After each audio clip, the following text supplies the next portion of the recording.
And There we are. just because Now of the they're stream, stream delay. Now they're off. As always, as far as we there's can gonna be a see. slight delay. Nikki, looks like Nikki's. I'm sure that Fiza's gonna probably fix that up. Yeah, it's we probably are just a little bit of a. do. So yeah, if this is your first time watching Final Fantasy 1, basically what they're gonna do in this first town, it was called the equipment glitch, and it's the probably hardest menu. This is probably the hardest menu in the game because of how fast you want to be able to just get it done. A lot of runners, and there's a lot to think about. You need to make sure that you buy your items, sell the knight's armor, make the extra knight's armor, all these little things you have to do. And generally, runners are going to aim to get it done about 35 seconds. So basically, you're doing a very, very intense movement and menuing in the first 40 seconds of this speedrun. And that's pretty much the pace of this speedrun throughout the entire thing. It's a very active speedrun. Obviously, Final Fantasy 1 not having a lot of story. It makes up for it by just being a fast speed game. Yep. Odin's Fall, I would say this game is actually very grindy if you don't have the equipment glitch. It's there's a lot more involved with just running away from everything. Although it's still true that you run away from a lot of things. Yeah. Casually, I mean, the game, the reason why this game has such a high encounter rate is because casually, they don't really want you to just sit there and grind, because in the NES version, that is required. So in this version, they kind of just give you a very high encounter rate. If you're just playing through the game casually, you shouldn't have to grind. We see both as long as you go get all of the chests. Oh, there's a Neb. He's got the first ambush. Nikki is picking up the leather cap, which is the strongest cap in the game. It turns into the Judgment Staff, which is the best staff in the game. Yep. The Judgment Staff, if you're not familiar with this route or this game, is an item that casts the level 8 Black Wizard spell Flare, which, if you've played the NES version, is Nuke. The strongest black magic spell in the game. It's part of the reason why it's strong is because it is non-elemental, so it works on every boss. Obviously, it's the old why is Flare non-elemental? Just because you just deal with it. But as you can see, it also gives all of our characters around 80 damage, attacks at level 2 with a staff. So Garland goes down in 1 round. Yep. Nikki got the 3 bop. It looks like a Neb also got the 3 bop, which is pretty standard for a Garland fight. Both racers getting about a 250 kill time. That's about what you would expect for not great RNG. Yep. If this was a PB attempt, maybe we'd see a reset on these, just because they're a little under par. If you're doing a hard PB attempt or hard world record attempt, you'd be resetting for about a 230, 240. And I know that sounds crazy compared to when they ended, but you get only 1 or 2 encounters to this point, then you're good. Some runners will reset at around the 9 or 10 minute mark, depending on their next split, but not these runners. Yep. And if you're going for a really crazy time, you can usually get a not usually, but if you're really crazy, you can go for a 215 Garland kill, which is insane. You're basically counting on 1 encounter between the start and the fight, which is nuts.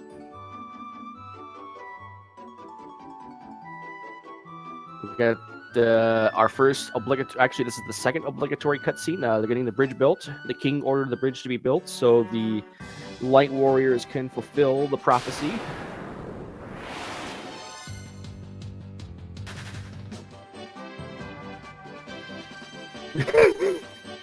I don't know about that.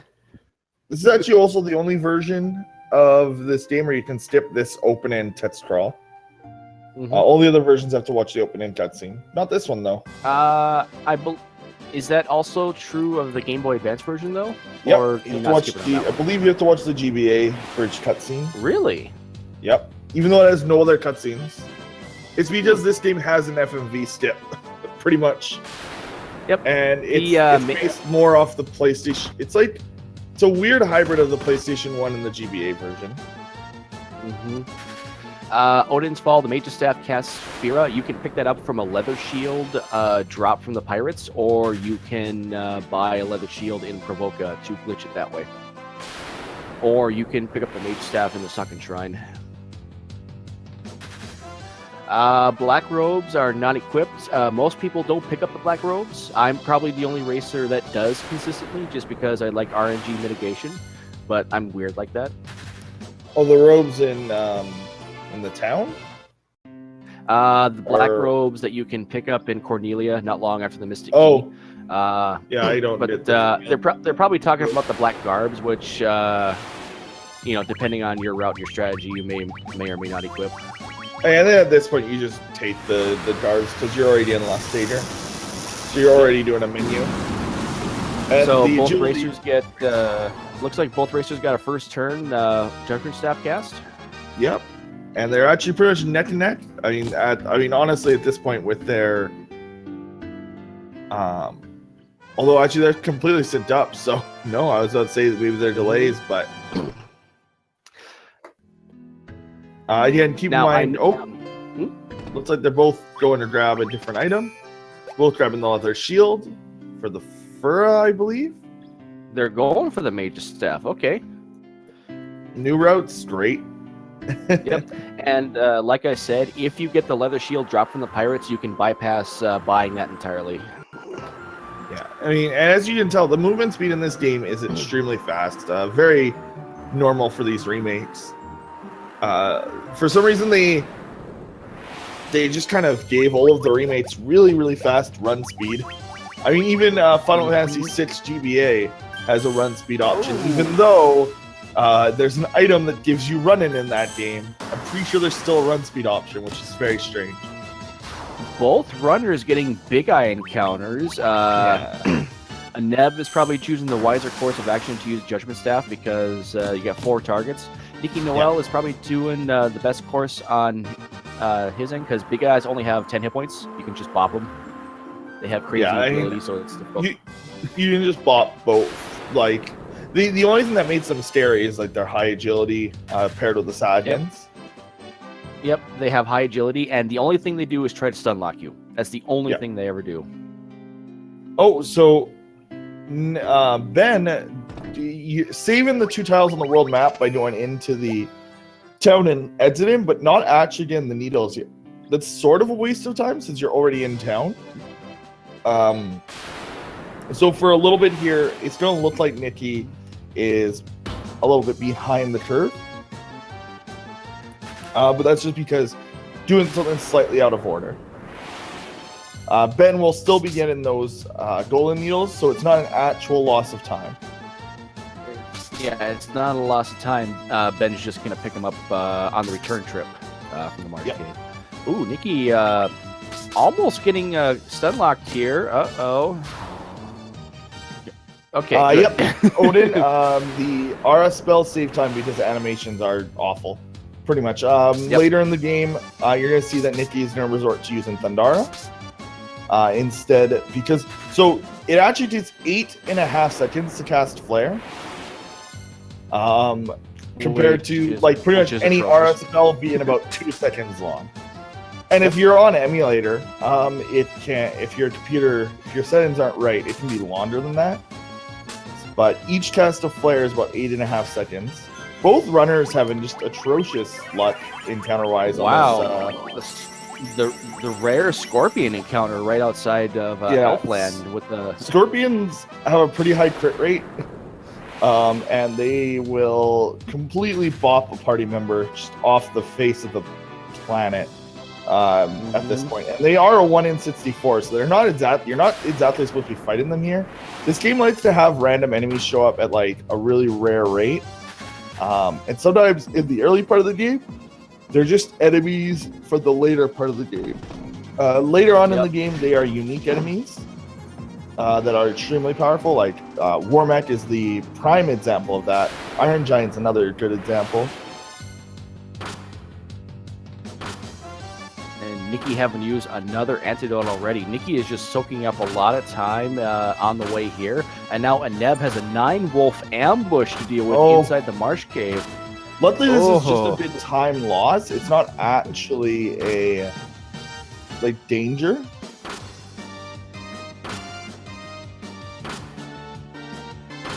OMG commentary sleep. What? Yeah, it is very early morning in the United States. It's 7:27 a.m. where I am in Central Time. Zelnus, I believe you're in the Eastern Time Zone. Oh, you're Central. Okay. Yep. Yeah. Another encounter. That feeling when you have to get up at 6:15 a.m. That's okay. In Europe, it is about 2:30 p.m. If for some reason you're in Hawaii, it's 4:30 a.m. Most people are usually asleep at this hour, but if you're not, you're up. Most people at this time aren't working, but here we are. Judgment Staff used here. How long does it take to menu? So menuing for the RS spells isn't that long since you're just grabbing a single copy. It's not as long as doing a full menu, and they're doing it in a menu that they would be doing anyway. So it's not that big of a deal. They're just creating the mage's staff and then while in a different menu. So it doesn't actually use that much time, probably a few seconds at most. And it's I believe that it in the absolute best run, mage's staff would lose you time every time, but that would be a run with 0 encounters that you'd want to aura. All 3 of the different aura spell abilities, same thing. It's just not that big of a deal. And 1 or 2 of the items for the aura spells already you're picking up. So it's not an actually big deal. You already get the gauntlets because you need them for an item glitch, and you already get the black robes. That depends on most people. Garbs. I don't know if people do. Yeah, black garbs. Yeah, they don't actually cast a spell. They're for agility purposes. The black robes. We should have a route typed up. It might be on speedrun.com. I'd have to double check on that actually. Is there a description of the route somewhere? Speedrun, as always, speedrun.com. If you just go to speedrun.com/ff1, the guide section there. This route is new. So keep that in mind. I don't believe that there are many public notes for this specific route. This is also more of an advanced route. The current notes on sr.com will get you through and could get you a sub 130 very easily with grinding. Now, real quickly, Ajneb got to the crown relatively quickly. Nickynoel made up a lot of time in the marsh cave itself, and now they're in the same fight, so they're back to being neck and neck. So Ajneb lost a little bit of time in the marsh cave. Yeah, this is also one of the only times that we'll see Judgment Staff and attacks be used side by side. The only other time is in Chaos' Shrine against one specific random unrunnable, where we will attack and use Judgment Staffs, or actually probably nowadays Thundara. Both runners getting high damage rolls from the mages. That fight had everyone live for both runners. That's good. So why are they playing on PSP version over others? Yes, as you can see there, they were just casting Flare on Astos. That is not because they spent a while grinding. That is because they used the item Judgment Staff, which is from a bonus dungeon. We glitch it on using the equipment glitch, which we're going to see in just a moment, probably in about 2, 3, 4 minutes if they're unlucky.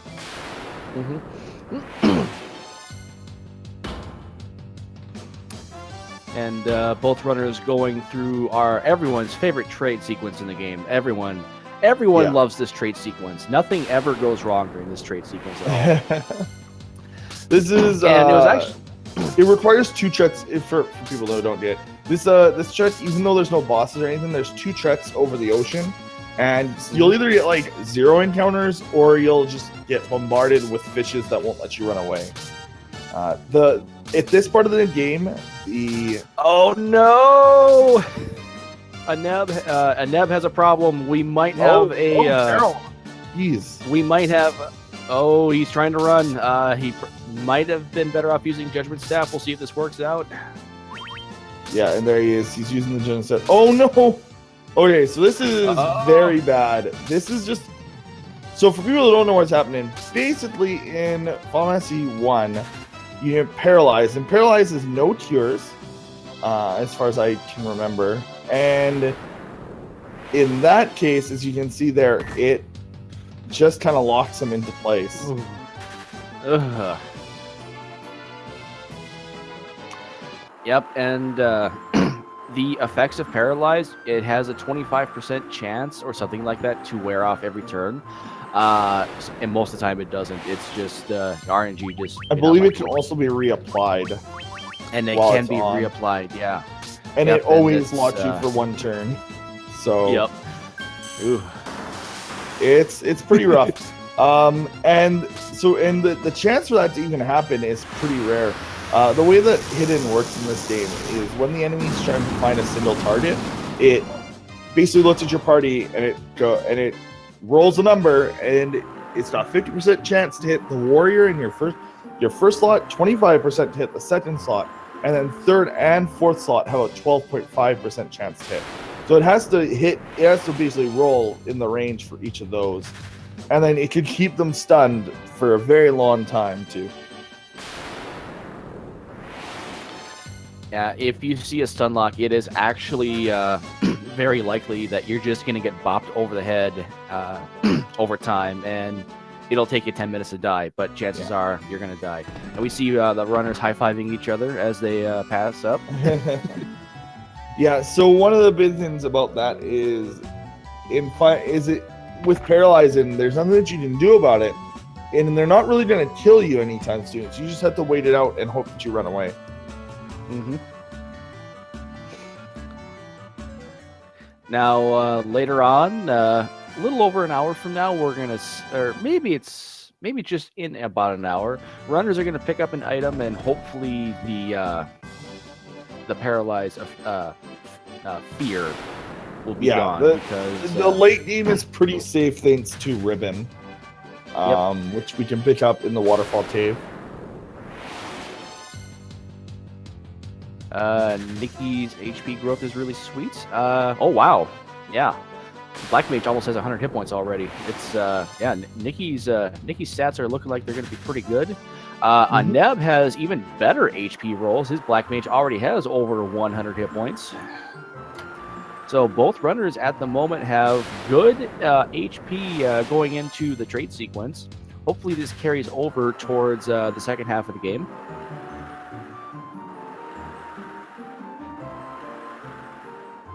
And really, Leonis, I thought I was the only person that picked up the ribbon in the Sunken Shrine. What happened?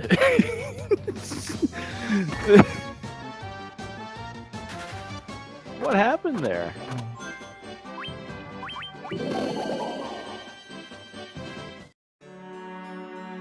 And both runners doing the warp out of Elf Castle to get to the Mithril Hammer. This is another equipment glitch. This sets up the Thief's Armlet, which is a vital piece of equipment. The Thief's Armlet has decent defensive values, but that's not the reason why we pick it up. We pick it up because it gives 5 points to agility, and agility factors into your ability to run away from fights. And it also buffs up your evasion and your accuracy. Neither of which are important at the moment, the evasion and accuracy. We want the ability to run away.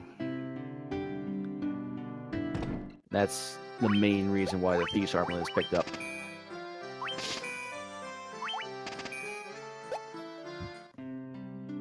And now Ajneb is taking the trip inside Elf Town to pick up the gold needles. That's the one Nicky did earlier.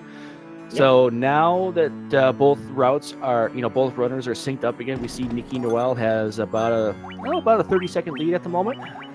Yeah, and it all depends, actually, partially because of how fast he's going to get through this menu is their time difference. This is the longest menu. Luckily, it's somewhat simple. Nickynoel opting to pick up the Mithril Knife. The Mithril Knife is what glitches the Black Robe. The Black Robe casts the Blizzara spell. or you can optionally pick that up in the Flying Fortress on your way to Tiamat.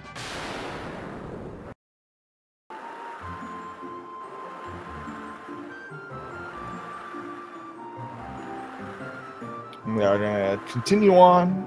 They're going to go hand in the thermal dynamite or whatever TNT to the dwarves.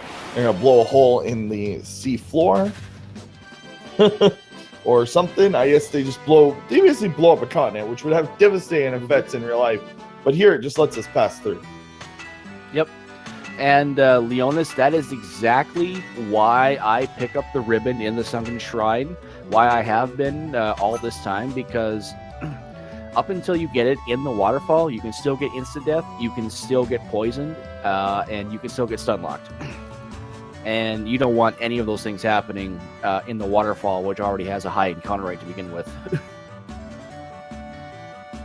And I've taken my licks for that, and that's okay. I will stand by picking that up when I do in the Sunken Shrine.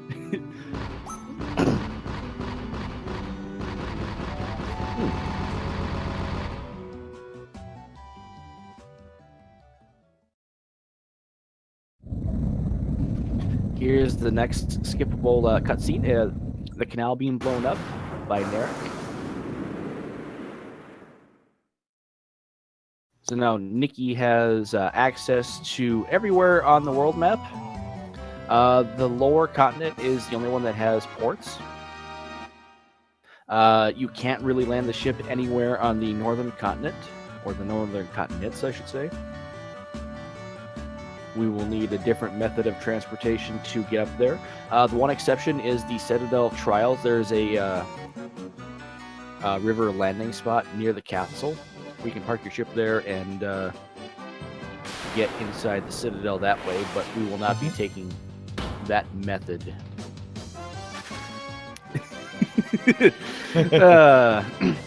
I mean, it's game logic, guys. You can't argue with game logic. Just go with it. I mean, yeah, that's it.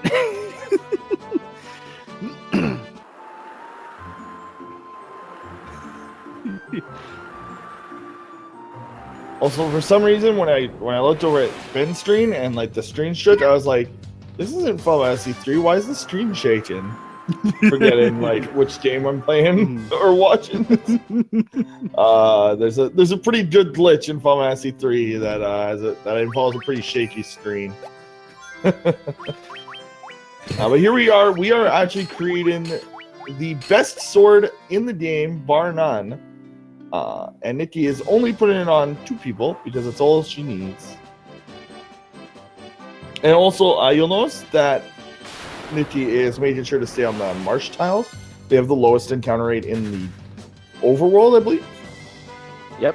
So, and that was actually discovered over the course of this particular tournament. Shoutouts to Game Boy F9 for that. Discovering the different encounter rates of all the different areas and tiles of the PSP version. That was a great find. It didn't really change much about like a run. It's not really enough to like go super far out of your way, kind of thing. But it is enough to make sure that you stay on the tiles where you can and where you won't lose time. It's just one of those consistency things that just helps over the course of a run. Also, Nicky really almost got away without an encounter on B2. That's crazy. B2 Nicky's is like already like shutting through B3. So this is actually going very Nicky well opting for her. not to do a opting not to do a safety save though on B3. We'll see how this plays out. Hey, it's totally fine. Like the worst case scenario is that you get attacked by like 4 target choices, and it's such a low stone rate that as long as you don't, it is low, but you know, just like with the stunlock earlier, it's really worth the risk. We shall see. Now, one thing I wanted to ask you, since I've been kind of busy doing other things, what is different about this route change compared to what was going on before? You know, what's the purpose for the mage staff? The main stuff is save time on animations on some unrunnables, as well as some other random encounters. Also, it's enough damage that like You're gonna see its use basically. It's pretty ingenious. Plus, like, you don't need to equip barbarian swords on your 2 mages, like, for the most part anyway. So you're gonna see that Nicky just straight up didn't equip barbarian sword on the mages.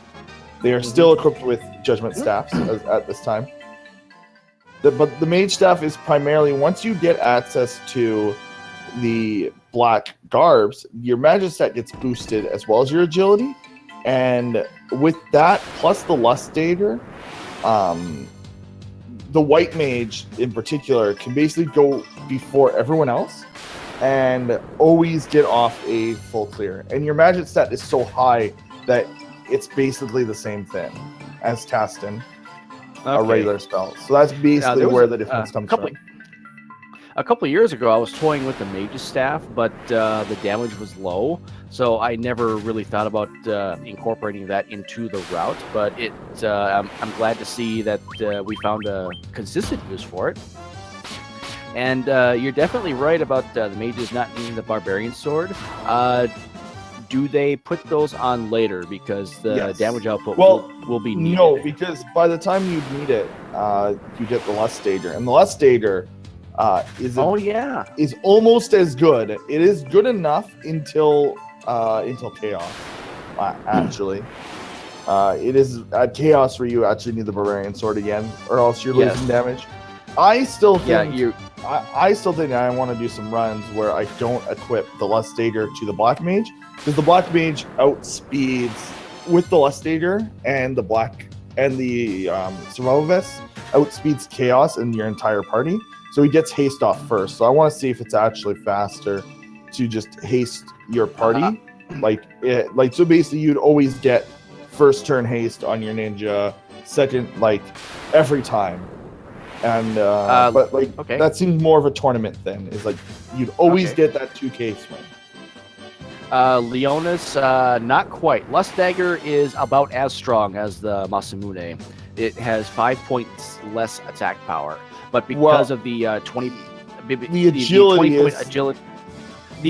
is what makes it much stronger than Masamune, because agility is more important. Make it. Yeah, the agility is a much better stat than attack. In this game, because it increases the number of you actually have a soft damage cap, I believe, due to I believe there's a damage cap on the actual damage you can do in a single hit, and that can be much easier. It's much easier to increase your damage by increasing the number of hits you do. The only time agility isn't going to matter as much in terms of your attack is if you're doing all bosses, because your accuracy is going to max out anyway. So you don't really need agility as much, you just need it for turn order. At that point, strength will become more of a requirement. But you can't really do anything to increase that.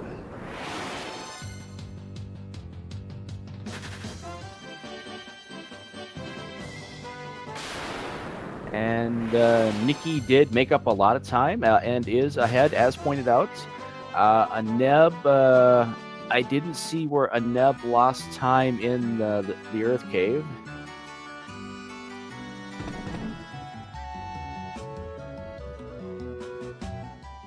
Okay.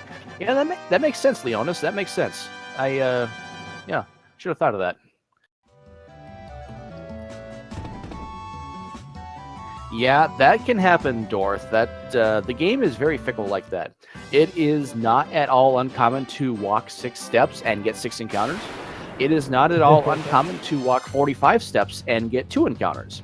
The game will just decide for you if there's no there's nothing in the game saying that you must get an encounter in X number of steps, because the game is both counting a percentage up as you move that never actually caps at 100, and every step you take increases the encounter rate, just like most games with a step count.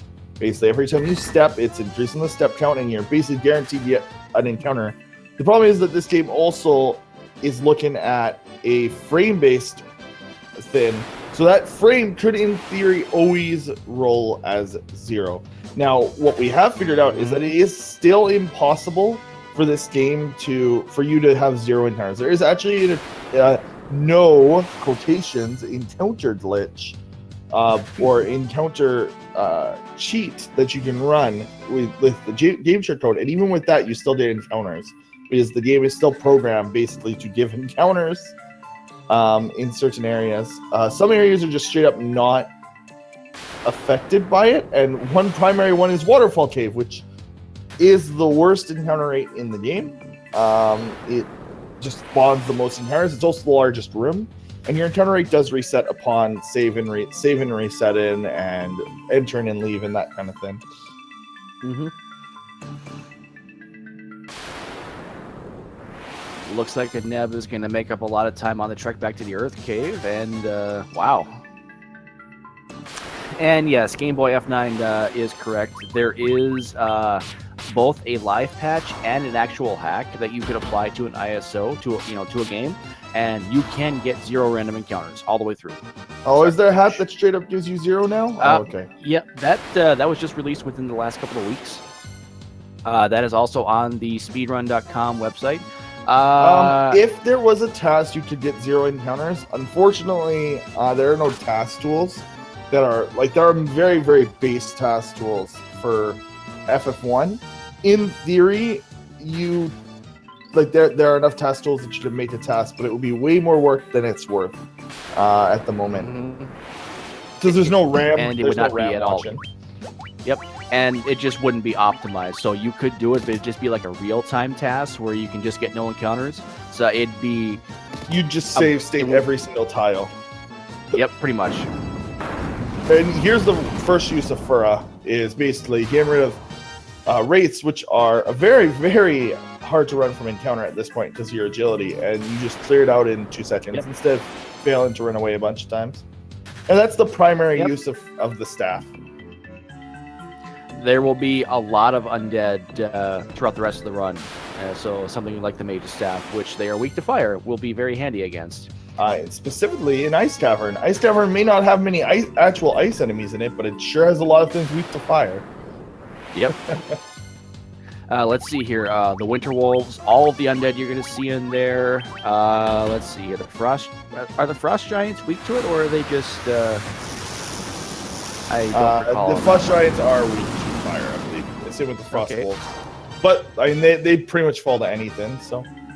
But yeah, Nicky is falling behind due to bad encounter luck, basically. And then Neb has to revive the fall. Neb is now behind again because another bad encounter. This game basically is back and forth, back and forth. Crams, the encounter rates is more or less the same on the Game Boy Advance version. It's just because the game runs a little bit faster overall. It tends to seem like you get more actually, that's not true. The PSP version has a higher encounter rate. Yeah, straight up. It does. It actually, the glitchless routes for these games are different because of the encounter rates. Okay. Because you're gonna naturally just get less encounters throughout the PSP version, I believe. One of the versions does it like that. There's actually slight routing differences because you aren't going to get as many encounters naturally. I believe that PSP actually has to grind a little bit. And we are perception is reality. Both runners now. And ajneb wisely choosing the safety save. Nicky is choosing the safety save. The reason for the safety save, Lich first turn has a 75% chance to cast magic every turn. First spell cast is Blizzara. At your HP levels, you will die. Just straight up, you will die. A fully healed... sometimes if fully healed, you can survive. Fully healed fighter can survive, yeah. And it just resets, yeah. That's... Oh! Nicky does not see if she will survive. Well, there's no way that her party could survive at that point. Yeah. I mean, her it's white like a mage minimum like 150. maybe, yeah, white mage possibly could have survived, but at that point you're just getting diminishing returns. You're better off resetting because both your attackers are dead. Oh, also experience is different as well in the two versions. The experience curve is far worse in the PSP. Yep. Estimate for this game, for marathon purposes, probably about an hour 40 minutes. Yep. Let's see here. So ajneb had a with this current route though, lich. it might be closer to 1:30, just because these runners are very consistent, and the current route is very consistent to get around 1:30, even in a marathon setting. Yep. Now, as I learned, even with the good route and good runners, you can sometimes both get just under your 140 estimate. That is the sad truth. Now, a lot of players use Lich as a benchmark to see where their times are going to be. Yeah, we saw ajneb had a 33, high 33. Nicky had a 34. And they would use that to determine what kind of pace they would get. Most world record attempts want a 30-31 Lich time. Yep. There are a few benchmarks in this run when you're doing a PB or world record attempt where you just reset because your run is bad. But this is a marathon, you can't really do that. Or sorry, a race, you can't really do that. And it looks like Nicky's HP is lined up for the ice cave perfectly. And ajneb's are too. Excellent.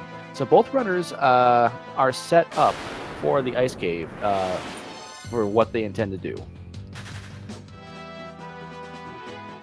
And I suppose we should get into that a little bit.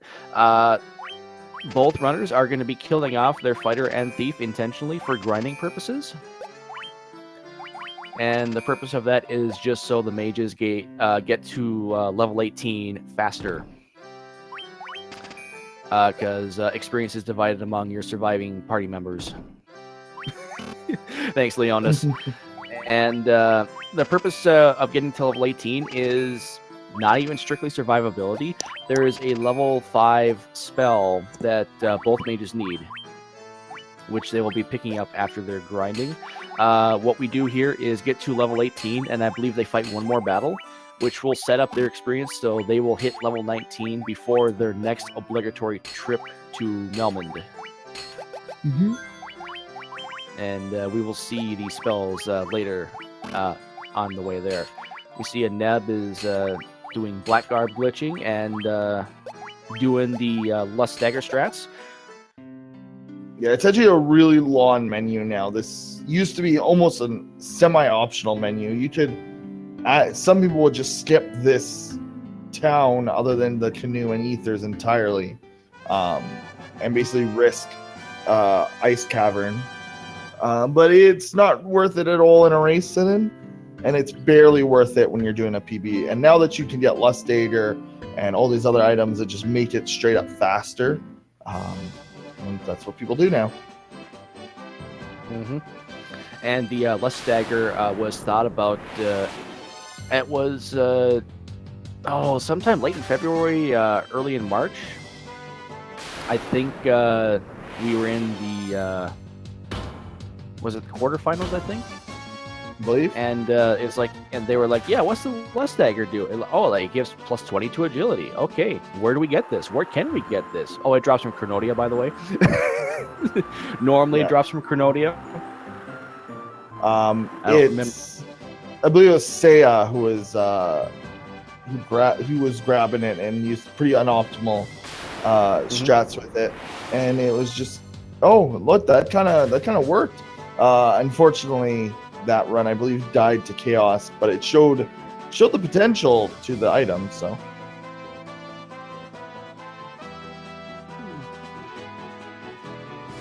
looks like Nicky had a little bit of trouble with the menuing, but now has a canoe. Yes, that was right. I completely spaced that out.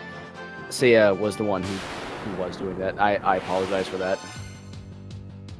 It was discussed sometime afterward, because I think Seiya was actually using it in races during the tournament. Is that correct? Sorry? Dagger. Yeah.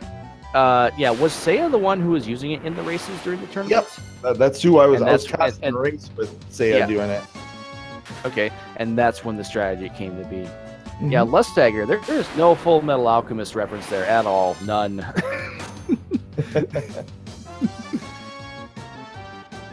Ooh, a Neb has an unfortunate ambush with some cockatrices and some mummies. Oh, this is actually a very dangerous encounter. Uh-oh. Because it's a combination of two.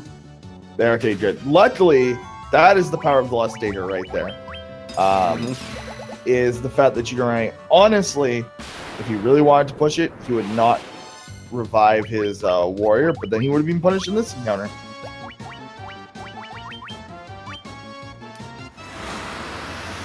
Now, if you were on your return trip to the first floor on your way to Levelstone and you got petrified, then it would probably be worth leaving him petrified because you're right there, right next to the Evil Eye, and you wouldn't have to worry about it. But because of safety and consistency in the Ice Cave, it is a good idea to use a Gold Needle and get your fighter back on his feet, because this place is still so dangerous. Ooh, Dark Wizards. Luckily, it's preemptive.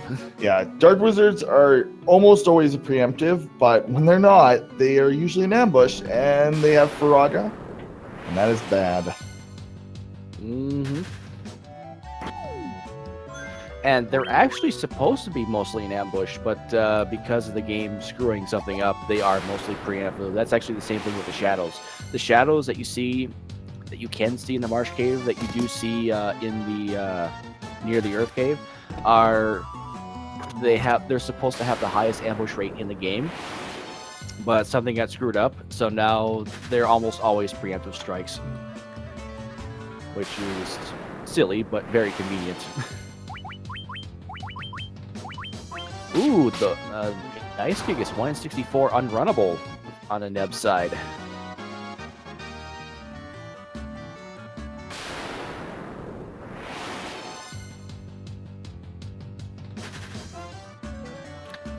And a Neb seeing a lot of Dark Wizards, unfortunately getting away from all of them, but ooh.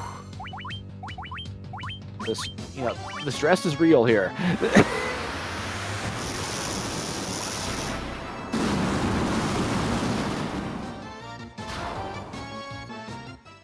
Nicky getting the ambush on the spike tile.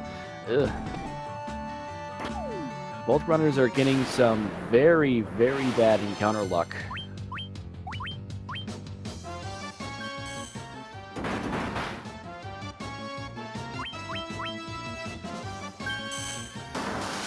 Where's Cloud? Wrong game. Right idea, wrong game.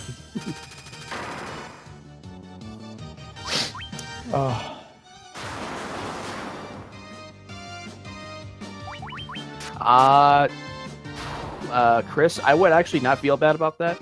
This game is extremely difficult, especially if you've played the NES version, which is just ridiculously hard, or PlayStation version, which is Origins, which is faithful to the original and harder. Yeah. PlayStation version is rough. Yep. But it looks really nice. It's a really pretty version of the game. It is. But it actually works, which means that it's dangerous, because old Final Fantasy games without bugs are dangerous things. Yes, they are.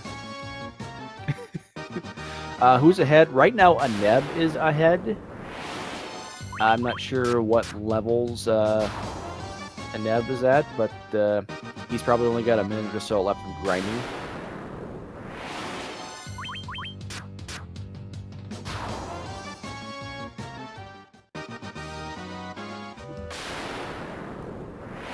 Yeah, this has been a pretty close race so far. Both runners have been on each other's tails. There's been some lead changes. So, yeah, we've had we got a good race going so far here.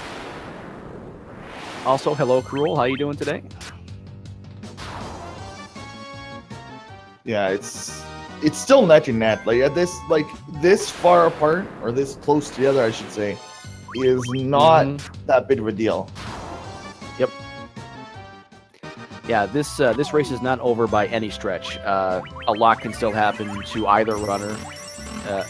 Let's see. Okay, so a Neb is now done grinding and is leaving the fighter dead. Is that a route change? Nope, that's, I believe, a mistake. Nope. Or a route change? I don't know of it as a route change. It seems odd. I'm not familiar with this, so we're gonna see how this goes here. Oh, maybe it is intentional. It seems to be intentional. It might be. Yeah, Nikki actually has to win twice. If Yep. Okay, so I don't actually know the purpose of this. I'm not sure either. And to clarify, Nikki must win this match for this tournament to continue. If Ben wins this match, it's all over. Ben will be crowned the champion. Leveling makes sense because you don't need any levels in your warrior, like at all, ever. Your warrior could be level 1 and it wouldn't really matter. Yep. It's not really going to hurt for Chaos later because the fighter's just going to gain so many more hit points on levels. Throughout the rest of the run, that the fighter's going to survive anyway. So I could see this, but maybe it just means they end the grinding sooner. I'm not really sure on this. So I'm gonna have to look into this a little bit. Mystic Quest and Measurement X and Pokemon Red. Huh. Interesting. Mm-hmm. That's possible, Boxmeister. And Leonis, I mean, I was always, we always got to level 19 anyway, so I'm not really sure why the Thief being dead now helps. That's the only part I'm confused on. But, both runners are doing it. So there's obviously merit to this, so we will see how this plays out.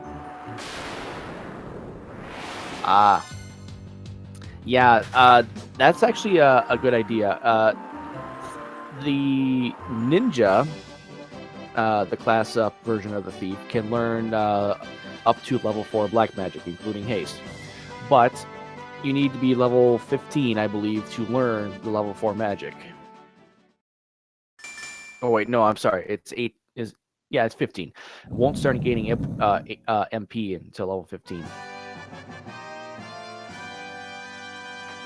And depending on MP rolls for level ups, you may not even have enough MP for the chaos fight.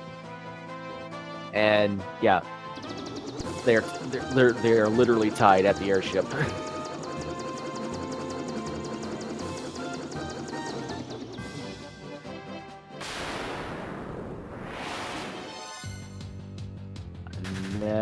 Okay, both runners are heading towards the Citadel next. Neb not safety saving. Nikki not safety saving. There is a sandworm encounter here, and if it ambushes you, can cast a nasty skill called Earthquake. That is an instant death move that is multi-targeting. You want to be careful of that.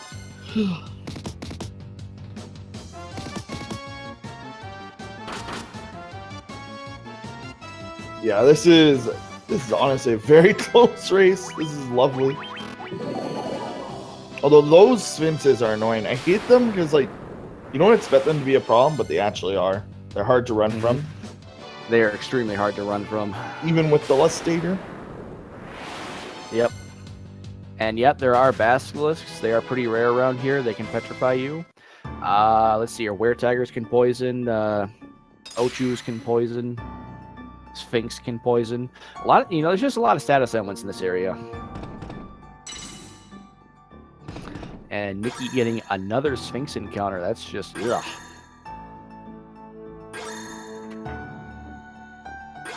We will see how the encounter rate and encounters in general troll Ben in here. Looks like Ben's got it going good so far. Oh, and as I say that, there's a Minotaur zombie. Yeah, I shouldn't have said anything. Sorry, Ben. The only unrunnable in that place, in a place where you don't usually get random encounters.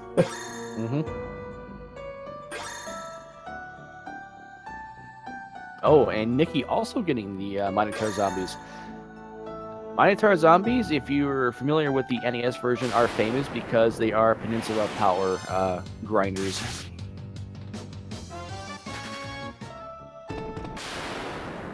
So we are the Nightmare, which is technically runnable, but is not. It's not easy to run from.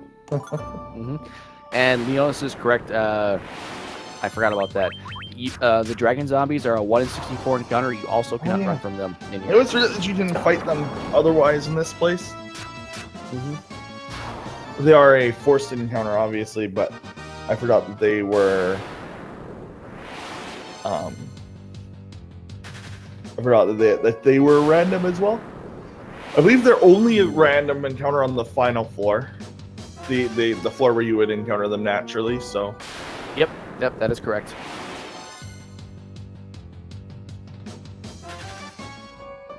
And both runners picking up the healing staff. That will be for equipment glitch purposes later. It is not used as it is by itself. As well as the gauntlet. As well as the gauntlets, yep. I mean, the gauntlets are used as a spellcasting item that casts Thundara, but That's true. That the primary reason for that is actually for equipment glitch. And there's a Neb with the dragon zombies picking up the rat's tail on his way out. If they didn't glitch into anything, I don't like. I mean, the old route didn't even get class change, so. Yep. And the gauntlets are more, the gauntlets are more of a convenience item because it casts Thundara with the fast spell cast, but generally isn't useful otherwise.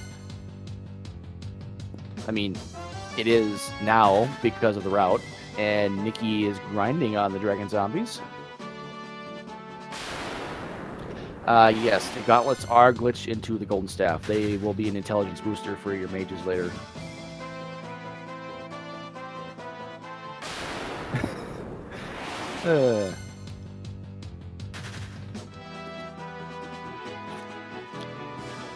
And I believe that is the third Sphinx encounter for Nicky. Nicky is getting very unlucky with the encounter rate. You know, this just highlights the bad encounter rate that both runners have had so far during this race.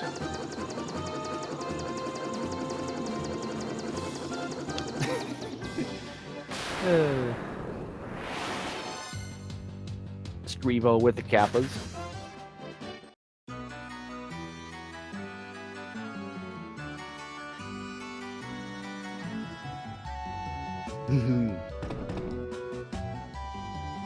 And Nicky opting to fight the Allosaurus, choosing not to run, maybe for experience purposes. Excuse me. And if you guys are liking the action you see so far, make sure you stay tuned.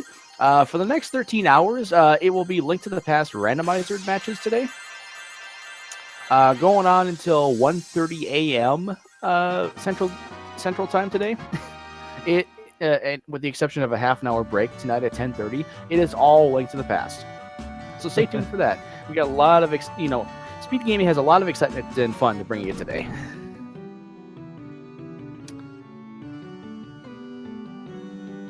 That's quite possible, Leonis. Would not be surprised, actually. Haste is a very, very nice spell. In this game specifically, because it works differently than it does in any other game. I take that back. I think it's also the same in Final Fantasy 2. But in this game, it doubles your hit count. So if you normally have 4 hits, you do 8 hits. And for physical damage, that is huge. Haste is an absolutely beautiful spell. Originally, when we were thinking about not including it in the route, they were just thinking, okay, it's only useful for Chaos. Chaos has 20,000 hit points. You can easily shave off the time that you would take to get Haste on Chaos by himself.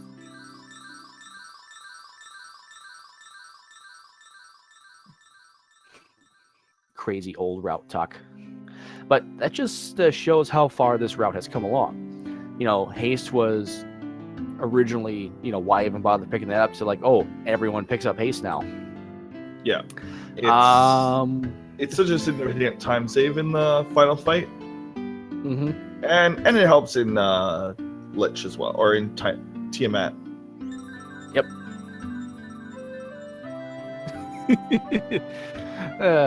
See, I Have No Name has it exactly right.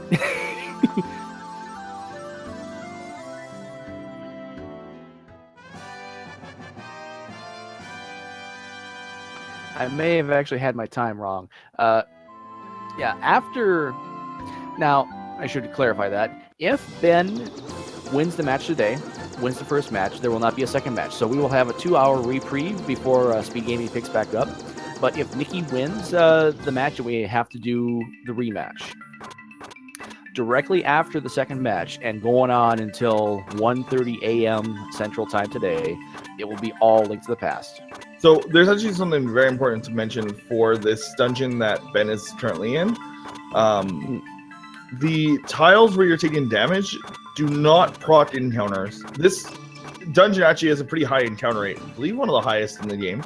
But because you're on so few tiles, the encounter rate resets every time you leave a floor. So, as you can see here, he's gonna revive, he's gonna heal everyone up just to be safe because he's ahead, so he can take that time.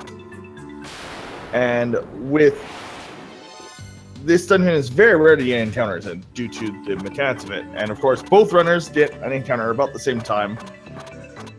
Ben, so your movement is actually very important here because, again, very fast movement. So it's actually somewhat hard to control, even if it doesn't look like so. It's probably one of the fastest moving maps. And this, and Ben gets the one unrunnable in this entire dungeon. Luckily, we have Lazara, so we just clear it out. No need to waste time with Judgment Staff. No need to waste time attacking. Just clear it out. And to, just to re-mention that from earlier, the Judgment Staff should not be used again for the rest of the run. There is a chance it can be. But generally speaking, we have seen the end of it. Yeah, it just depends on RNG. And Ben now reaching Malorith, and now Nicky right behind him. So Nicky managed to make up a chunk of time in the volcano. Missing the Gamma grind. NES version or go home.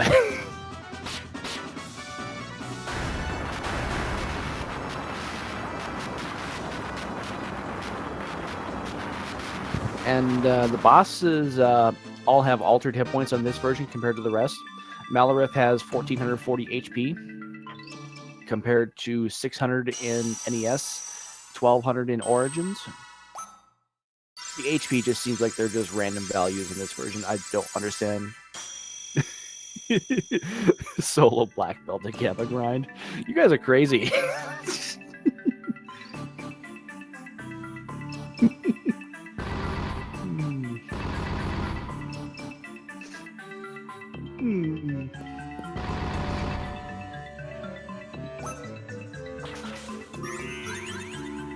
Both runners dispatching of Malorith fairly quickly. Ajneb looks like he's ahead by about 6 seconds or so.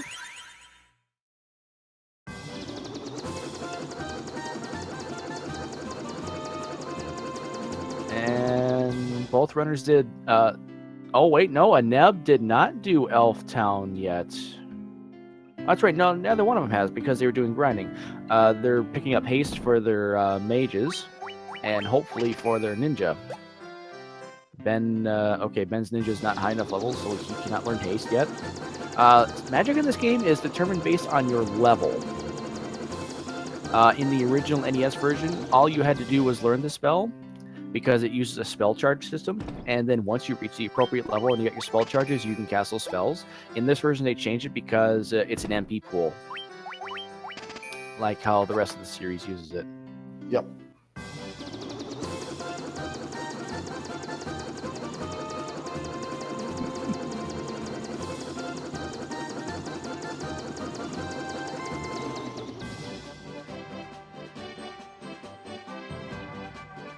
Oh. Missing the Agama grind right now. On their way to the Sunken Shrine, and Ajneb with the Ice Gigas can encounter once again. Did he have that in the Ice Cave too, or was that? Yeah, he's using time done Reynolds. Now, Ice Cavern is the death knell of everyone. It's got the most unrunnables. Some of the, I believe, like a very, very high encounter rates for what kind of encounters you get. All of the encounters require spells, but luckily, like before, every time you saw some of these encounters, it's like, well, there goes almost 10 seconds. But now it's, it's just a second, and I get experience for it, so who really cares? Yep. And because of that Judgment Staff use, Nicky has now pulled back into the lead. Yeah. only by a few seconds, but Nicky is in the lead. And there are 3 unrunnables in this Sunken Shrine. They're all very common. One of them is going to be the Sahagin Prince, Red Sahagin. Which we're going to see right here. Right here with Nicky. Yep. This is a variation of the pirate fight, which is why you can run from it. There's a ghost encounter, which you will only see on 2 floors of this, which Ben is on right now. You can't run from that. And then the last one is a water encounter, which is unrunnable only if it shows up by itself. If it shows up with a water naga, you can run from it because it's based on battle formation instead of the actual monsters. Now, all of these unrunnables are killable with a Cast of Thundara with the current setup. So that is what happens. And well, except for the ghosts. The ghosts are better for us. So. Yep. Obviously, and fire beats ghosts. Max roll getting all 5 ghosts.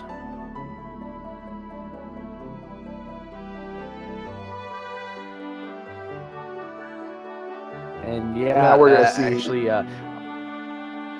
honestly, 1 hour Rosetta Stone isn't terrible. For both these runners, like just around 101, or sorry, just under like 101 is extremely good. So both these runners are not only very, very close, but they are on great paces. Mm-hmm. Yep, that's actually true, Leonis. You can do all 3 elements with the unrunnables in this one. Oh, and there's the water with the water naga. You can run from that one, and ajneb does know that, fortunately. Water naga again. Wow. What is with this encounter rate?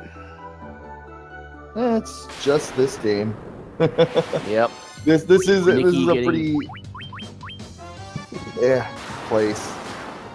Yeah.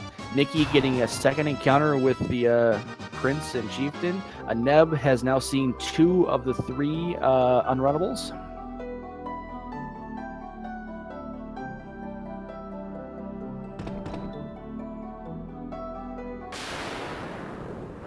Okay, so it looks like they pick up the light axe first.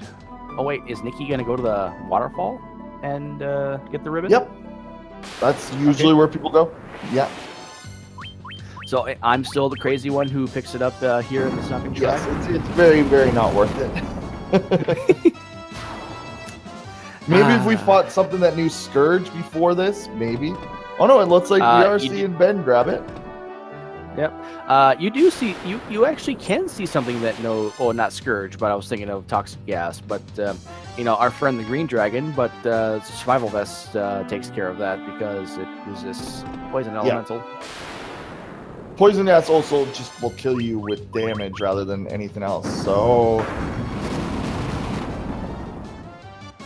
For the race and the relay, okay, Leonis, that sounds good. And, we did see one of our racers pick up the ribbon now. That was actually one of the reasons why I picked it up now. Not only because of safety strats, but because you can get all your menuing done right here. You don't have to worry about it. But, runner's preference, I guess. Oh, Nicky getting the water elemental. So we have seen between both racers, all 3 of the unrunnables in this dungeon. Like I said, it's very common to see 2 of them. It's very likely to see all 3 of them. Yeah.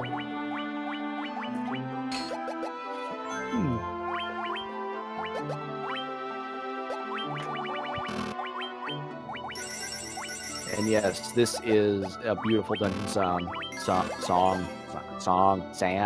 Sanic, what?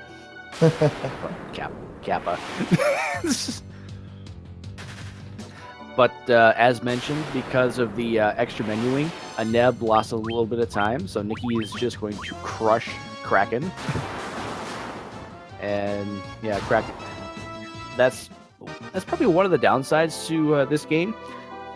Everything just falls at your feet.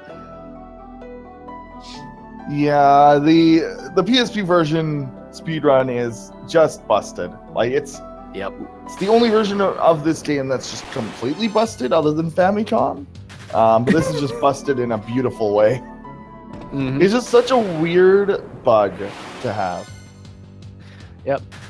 If you're not aware of what Zelnus was referring to, the Famicom version can be beaten in 7 minutes, start to finish. 7 minutes. Not not joking. Yeah, and anyone can do it. It's not hard. Yep, anyone can do it. Really Yep. not hard. It's not. And Neb now sees the water down counter. on Nicky's side, and it's about to go down for Ben. Yep. And Neb has now seen all 3 unrunnables in this dungeon. Nicky only saw 2, but it's.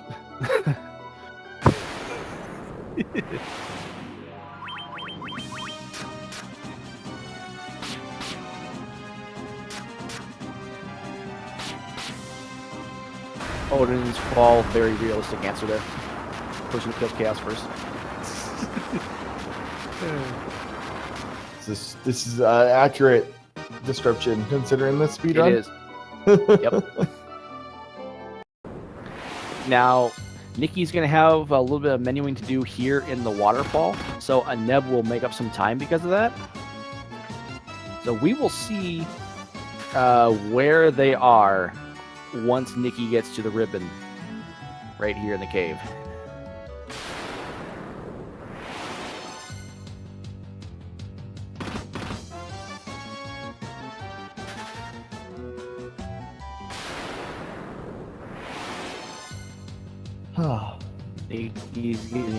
Nicky's getting pretty standard encounter rate for the waterfall. Yeah, trying to run away from nightmares is pretty random. Yep. The nightmares have a pretty insane agility value. And only running into nightmares so far.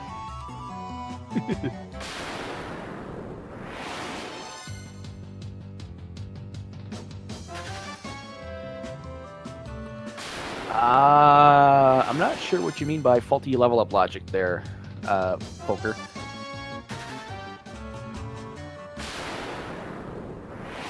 Yes, the less dagger really does help. Nope, it's got nothing to do with EXP. It's actually got a bad EXP curve. It takes longer to get levels on average. It's got a equipment glitch that lets us equip the wrong equipment. Mm-hmm.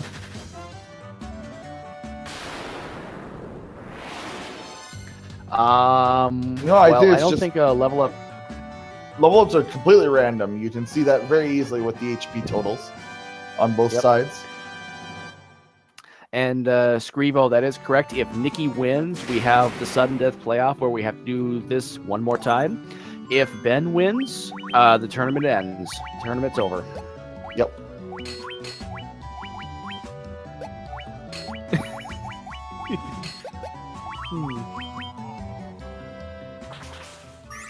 Nicky making quick work of the menuing. Nicky is going to have about a 30-second lead, it looks like.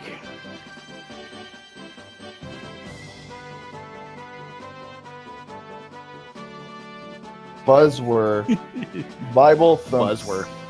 Bibble thumps.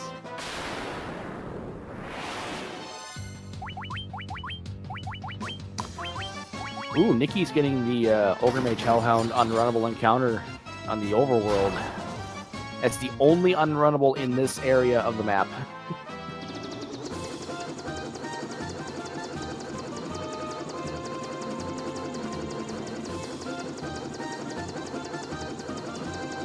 Did Neb get ambushed by those cockatrices and pyralisks?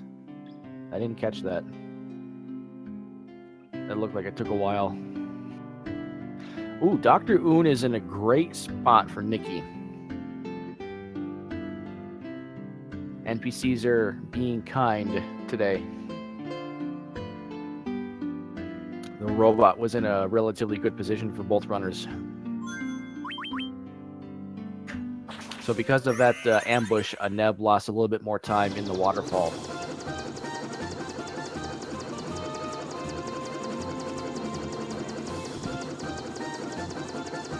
Yeah, there is still Lufenia in that trek. That can eat up a lot of time. It can also save a lot of time. It just depends on the one unrunnable that you will run into. Right now, Nicky is in the lead by about a minute. And there's our good friend, the Minotaur Zombie again. They often come in packs of 4, which makes them a little annoying to deal with. That's where the mages will shine.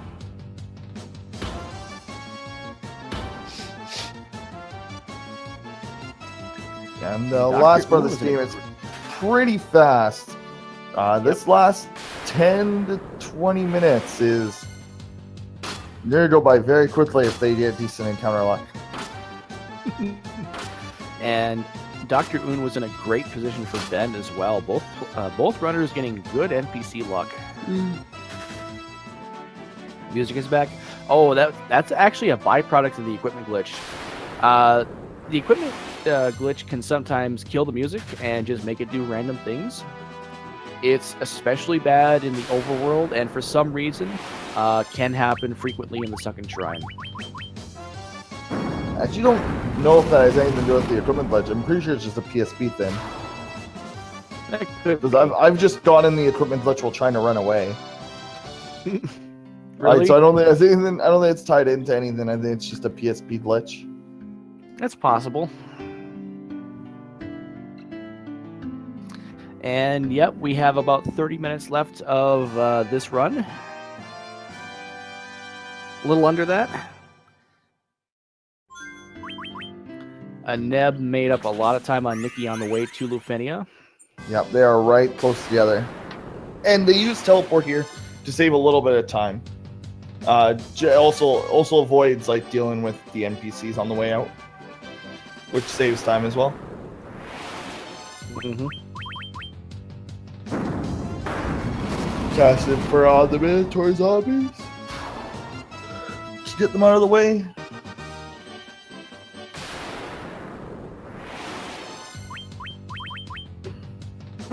Ooh, Nicky getting unlucky with the Minotaur zombie encounters. There are other encounters on this section of the game. I didn't know that. Somebody should fix my game if that's the case. I think I'm joking. No, I know exactly what you're talking about. I know exactly. I got 12 Minotaurs in the 2 walks in a marathon run, and those were my only encounters. Nicky is just getting trolled with the zombies. Yeah. It's Ben very pulling unfortunate. just slightly ahead now. Yep.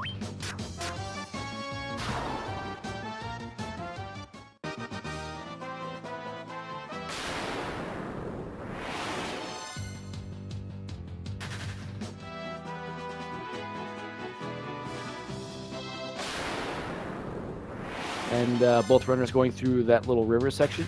Rivers have a lower encounter rate than most other areas. And I think I'm the only person who, when picking up the airship, like drops the boat off at the start of the river rather than at the end of the river, just to save that encounter rate. You're losing time in movement, but you have I only do it when I haven't seen an encounter. Yep. It's also easier to run from them. Yeah. Yeah, you'll make that up in encounter rate generally. So it's just is there one than I do.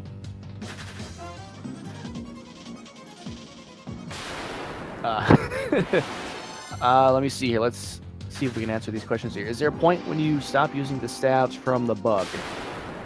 Judgment Staff has pretty much outlived its usefulness at this point. Mage's Staff, Gauntlet, stuff like that, they can still be used and can still prominently be used even in Chaos' Shrine. Yeah, it's the Judgment Staff, I believe. Like I'm not as familiar with this route, so we'll see. But the Judgment Staff's long cast time is pretty hindersome on the time for it, and every other spell will probably get used at some point. There's just so much use. There's like if you mean will we use a naturally learned spell? No. We will be using glitched items throughout this run. At no point do non-glitched items become better than glitched items. The only exception being, I guess, technically the first ribbon that we picked up. Yep. And that's going to be because, items, spell items and spells both use the same stats, which is why it's actually just better to use the items because it doesn't cost MP that way.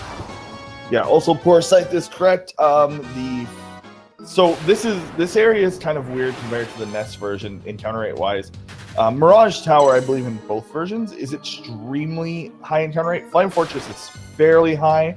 And the 5th floor of Mirage Tower the 5th floor of Flying Fortress is the highest encounter rate floor in the entire game in NES, but it is the lowest encounter rate floor in the entire game on PSP. Yep, that is correct. And that is crazy the way they did that. By the way, we need some Warmech hype in the chat here. Come on, let's see Warmech. Yep, we need some Warmech. No, it's a Neo-Chew. Darn. Ooh, Dark Fighter. That's a wow. That is a 1 in 64. That is a 1 in 64 on that floor, and Neneb gets the Dark Fighter, the 3 in 64 on the final floor. This is crazy. She gave him 2 encounters on the final floor is crazy. That's the crazy part. We've had one Warmech. Was it one Warmech? Over the course of the tournament? Oh, Black Flan. We're just getting all the cameos today. Wow. Yeah, I believe there was one Warmech encounter during the group stages of the tournaments. I forget who had that exactly, but every single encounter was seen in the group stages. Every single encounter that is seeable in the any percent route. It took a while to find the T-Rex, though. Yeah.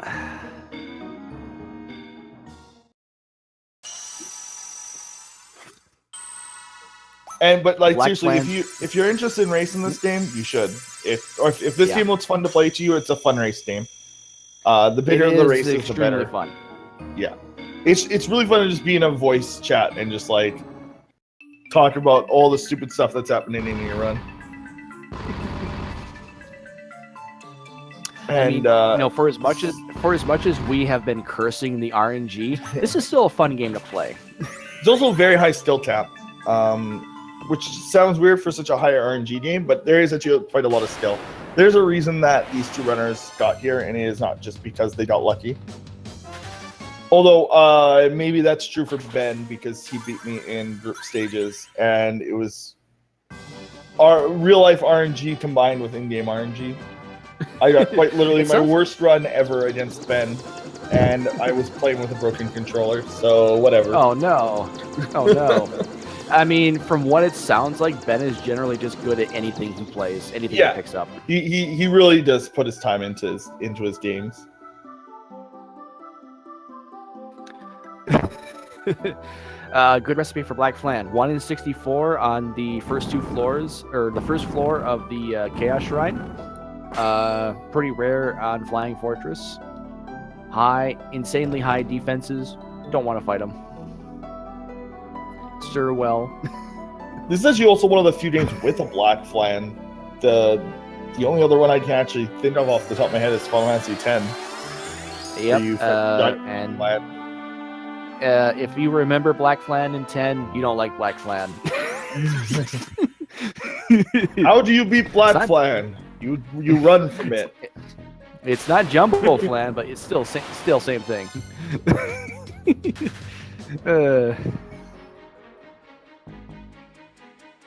There's a Black Bean Flan? Wow. I did not know that. Ben is pulling ahead. He's already on floor 3. I mean, he is on a demonstrably impressive pace. Cast Doom and wait. Green dragons are infamous because they are very annoying. They're also not easily killable. In the old Judgment Staff route, you just had to fight them, like with attacks. Oh no, and white dragons are no run. Oh, double ice storm. Uh-oh. Nicky triple might ice have a storm. problem. Okay, Quad Ice Storm would have been. Oh. Okay. There we go. Ooh. Nicky is raising the stress levels I of believe that was the everyone. first encounter. Oh, and there's a Neb with the Very black awesome. plan.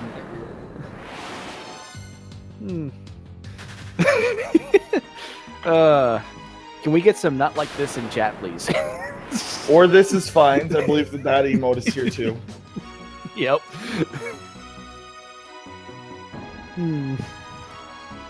Still remember my this is fine emote haunted me in a marathon run once. It's just that was the gist of a marathon run I had. This is fine. Oh, is there not like? I've never seen not like this is fine.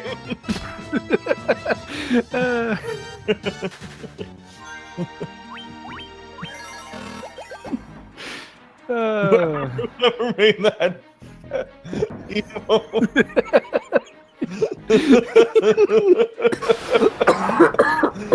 That's the best emote I've ever seen. It's so fitting too.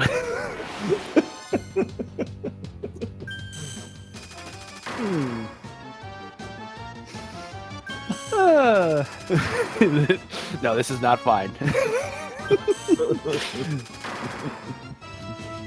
This is not okay. We're not okay. I believe the commentators have been broken by not like this is fine. I'm sorry. We have to get back on track. Yeah, we're actually coming to the 4 chaos refight. So if you don't know, in the final 4 floors of this dungeon, you have to refight all the chaoses: Lich, Merilith, Tiamat, and Kraken. Not in that order. And you're gonna see Ars basically abuse haste to do it. We're basically gonna 2-shot things because haste is overpowered, and we gain some extra levels, I guess, by killing off the warrior. And a Neb making quick work of Lich. Lich, this Lich refight is especially dangerous. Lich knows Flare, and just like previous Lich, has a 75% chance to cast magic any given turn, and Flare can just wreck you. We used to do safety save strats, but it's usually pretty safe. Yeah, if you full heal, you're fine. Like, you can't really kill a full healed white mage unless your HP is awful. Speaking of HP, I guess we should take stock of their HP. It looks like Nicky, Thief. Okay, so they're both they're probably gonna want to do double Giant's Tonic on Chaos to be safe because nobody's got one health here. Yep, the Thief and the Black Mage will notably need the Giant's Tonics, and Nicky has been getting some very bad encounter luck, getting a lot of unrunnables. Unless Nicky gets a decent, like, unrunnable that gives a bunch of experience, probably will need to use Giant's Tonic. And there's Flare. Oh, which will be really low damage roll. Yep. 2 characters should that's survive actually a pretty average damage roll. You generally survive that if you're full health at the start of the fight. And there's the Water Elemental on Ben's side. Water Elemental like this is an unrunnable. They're weak to ice, hence the use of the Black Robe.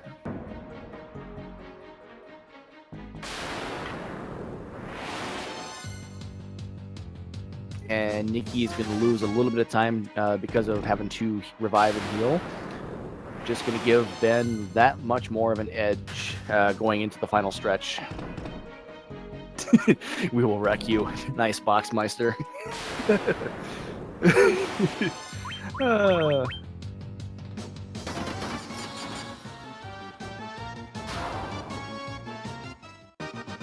And a Neb getting some kind of encounter rate on the on Kraken's floor. And Kraken's floor, just like Kraken's dungeon, is the worst. So It's longest. Absolutely. It's the longest. It's got the worst encounters. It's just all around annoying.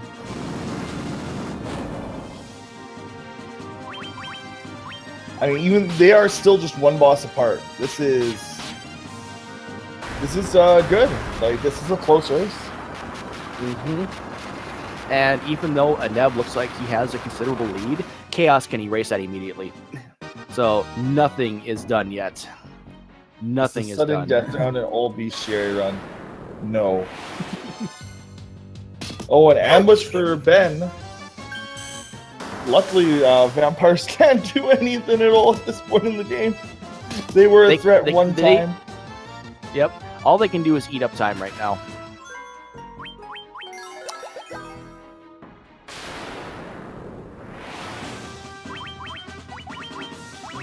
So again, if Ben wins, the tournament goes to him. And if Nikki wins for herself. Well, she has to then win again. If Nikki wins, she forces the sudden death. Yes, this is the final dungeon. Yeah, the race is definitely not over until Chaos is dead. Chaos can just end the run. He will just pop you. They are still one boss apart. Ooh, Nikki Ben choosing reviving. That was very strange. That's going to cost Ben a little bit of time, but Okay, they are now really close. If this fight works out for Nikki, basically if it's one turn, you might not be able to be one turn anymore with the current setup. Yeah. I mean, this rematch of Tiamat has 5,500 hit points, which is insane. Minimum 2 turn. Oh, I'll take this small intermission where there's no chaos fight going on. Final Fantasy Relay is this Friday. You should absolutely watch it if you like this stream. It will be starting at around, I think it's like 9 a.m. EST or something crazy early like that. And it will be on RPG Limit Break. You should totally do that because it's going to be awesome.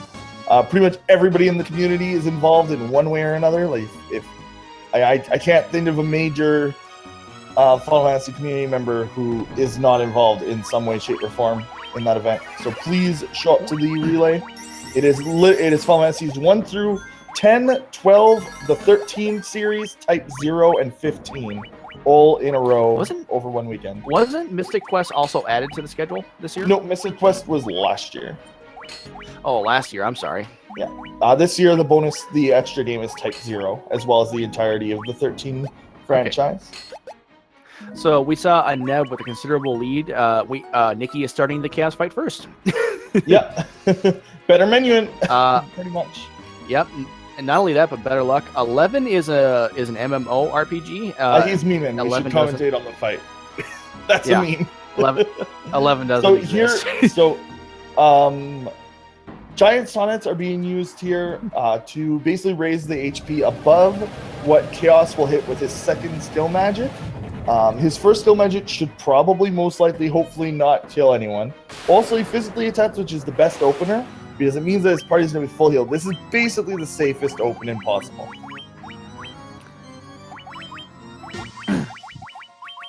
We'll see I think if the ninja, because haste is learned on the ninja, it looks like, which is a optional thing that you can do to basically haste more of the party at once. Also, okay, so the best opening for both of these racers. This is by far the safest that they can be. Ben playing it a little bit riskier. Did not giant not to, Yep. So that could put him at risk, but he is on a very, very good pattern. And there's a crit from the warrior. So this is going to be extremely close. They're both very safe here. The only thing that's a big risk is a physical crit on the white mage. And it's basically rip run if that happens. Or extremely bad rolls on the heals and the... But I don't actually think that's possible. I don't think that you can get that low. Both runners are now effectively in hold A to win mode. Pretty much. We got the I think that was slow casted successfully on the Black Mage. Not worth pasting off, I believe. Yeah. That. Oh, no! My. What? This you're not okay. I'm not gonna spoil it. We're gonna wait and see. But this is crazy. Oh, this is crazy. This is absolutely insane. Wow. Okay, so we are looking at the. Oh, Ben. Okay, so Ben flickered on his screen first. It looks like Ben won by 1 second. Is that how it actually turned out in the SRL? That is how it was actually a 2-second difference on the SRL time, but look at that. That is a half a second difference between the two racers. Half a second. That is insane. 1:30, 1 second difference. I feel like somebody needs to double check. We need to clip that. That's insane. That is a great ending. But I still think I kind of hope that Nicky is like, can we double check? Can we read that? But holy crap! So I guess that is Ben scrubbing or squeaking out a win by 1 second to end this tournament that has actually been surprisingly close at every turn. That is insane.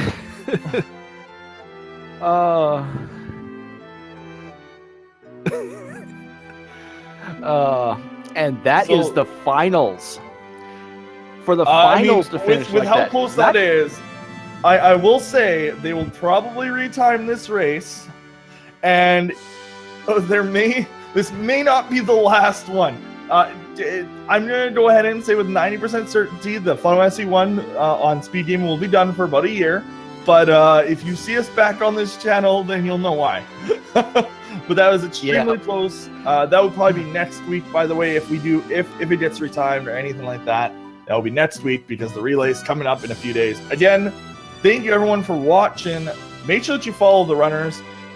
There's probably maybe an FF1 command still left over. If not, you can go to speedrun.com/FF1 and or it might just be /FF1, and you can get all of the resources that you'd want to race this game. I believe the Discord server is accessible via there. If not, you can get it through the Final Fantasy Discord. There's a Final Fantasy speedrunning Discord. If you need any of that information, feel free to message me, ZellyFF, and I can give you any of the Discords that you need. And yeah, definitely make sure that you follow Speed Gaming if you haven't already. Obviously, you can support Speed Gaming by subscribing to it as well. Again, with the Final Fantasy Relay, that is going to be an RPG limit break on Friday. That is a huge community event. It will be kicking off with Final Fantasy 1 PSP. And it's going to be, the relay is going to be 3 teams of 15-ish runners. It's like 15 or 16 runners, and we will be relay racing through the entire franchise, essentially. The entire main game franchise plus Type 0. All right, and here's hoping I don't get timed out. I'm going to post the link to the actual document that has the relay on it. Please don't time me out, bot. But yeah, that's basically the runners. That's got all the information on it, and I would definitely 100% recommend watching that tournament watching that relay over the weekend. As you can see, you probably recognize at least some names on here. But yeah, so I believe it's Nicky is doing Final Fantasy 2. Nicky was just running, and Ben, I believe, is doing Final Fantasy. No, is Ben not on here? I don't see him on here. Maybe Ben's not in this. It looks like Ben is not actually in this, which is surprising. But he's also got so many other games that he plays, so you should definitely watch that. I do. But I guess I do not see him running. Yep, and he's not commentating, so Ajneb is not participating in the relay, but that's okay. Whoops.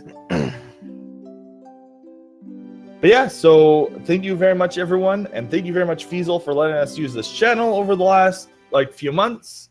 Thank you to SRL as well for letting us use their channel.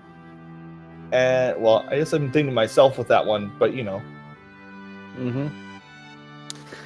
Now that I think we can call the tournament over, and with that said, we have to give some shout outs.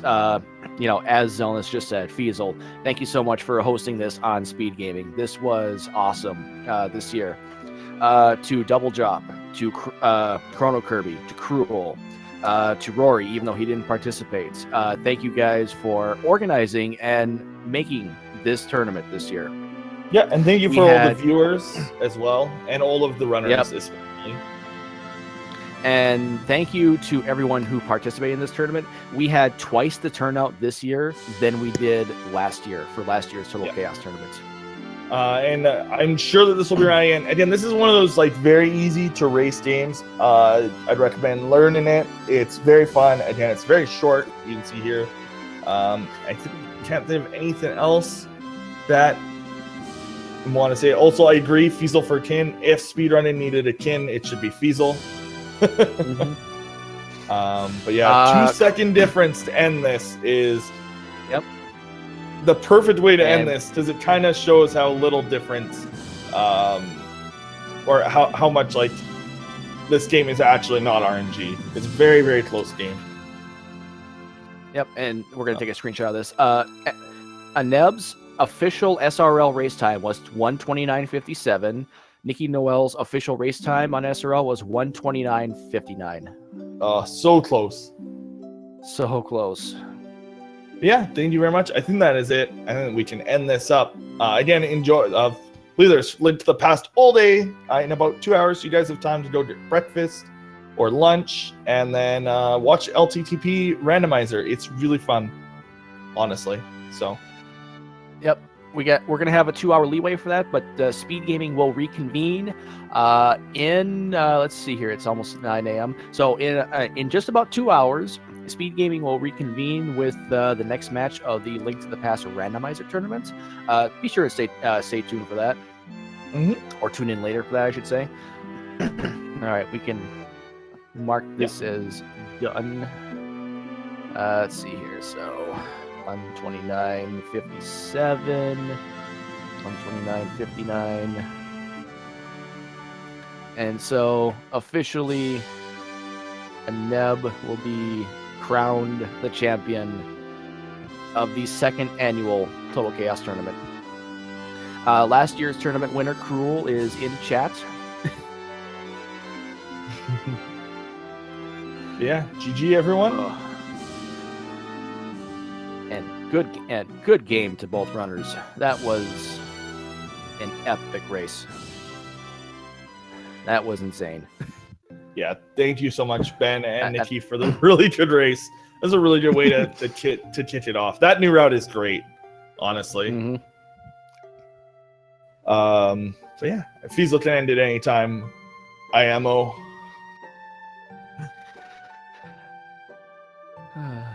Yep, that's. I think we're out of things that we can say at this point. Let's see here. We got the FF Relay plugged. I'm pretty sure the third annual Total Chaos tournament will reconvene next winter.